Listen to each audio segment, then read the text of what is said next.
गुरुपौर्णिमेनिमित्त 4 जुलैला तुम्ही गुरुचरित्र पारायणाची सुरुवात करू शकता. कारण की 10 जुलै गुरुवारी आहे गुरुपौर्णिमा. मग गुरुपौर्णिमेच्या दिवशी तुमचं गुरुचरित्र पारायणाचं उद्यापन येऊन जाईल.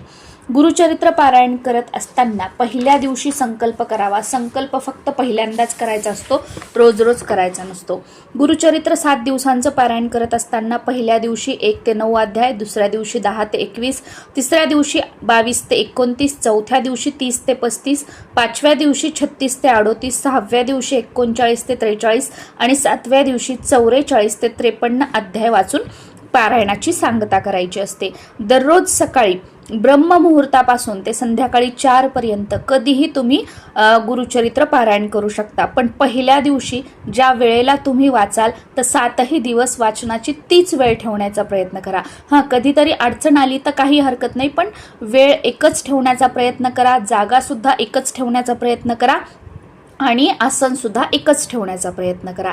7 दिवस ब्रह्मचर्याचं पालन करा. 7 दिवस बेड सोडून खाली सतरंजी, घोंगडी किंवा चटईवर झोपण्याचा प्रयत्न करा. ज्यांना पाठीचा वगैरे त्रास आहे, खाली बसायला जमत नाही, त्यांनी बेडवरची गादी काढा आणि बेडवर सतरंजी किंवा घोंगडी टाकून त्यावर तुम्ही झोपू शकता. बाकी 7 दिवस नॉनव्हेज खायचं नाहीये, कांदा लसूणचे पदार्थ सुद्धा खायचे नाहीयेत. बाकी तुम्ही जे काही आपलं रोजचं सात्विक जेवण, वरण भात भाजी पोळी बनतं ते तुम्ही खाऊ शकता. आणि 7 दिवस तुम्हाला परान्न सुद्धा घ्यायचा नाहीये.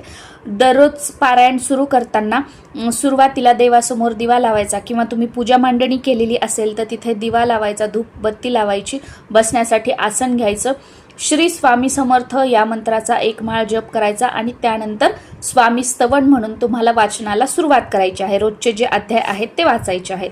वाचून झाल्यानंतर रोजच्या रोज महाराजांना नैवेद्य दाखवायचा आहे. रोजच्या रोज तुम्ही कोणत्याही फळाचा, दूध साखरेचा, खडी साखरेचा किंवा शिरा वगैरे काही असे गोड पदार्थ बनवून त्याचा तुम्ही नैवेद्य दाखवू शकता. आणि त्यानंतर नैवेद्य दाखवल्यानंतर रोजचा आरती करायची आहे. सुरुवातीला गणपतीची आरती आणि त्यानंतर दत्त महाराजांची आरती. त्रिगुणात्मक त्रयमूर्ती दत्त हा जाणा, ही जी दत्त महाराजांची आरती आहे ती तुम्ही करू शकता किंवा अजून कोणती आरती तुम्हाला येत असेल तर ती करू शकता.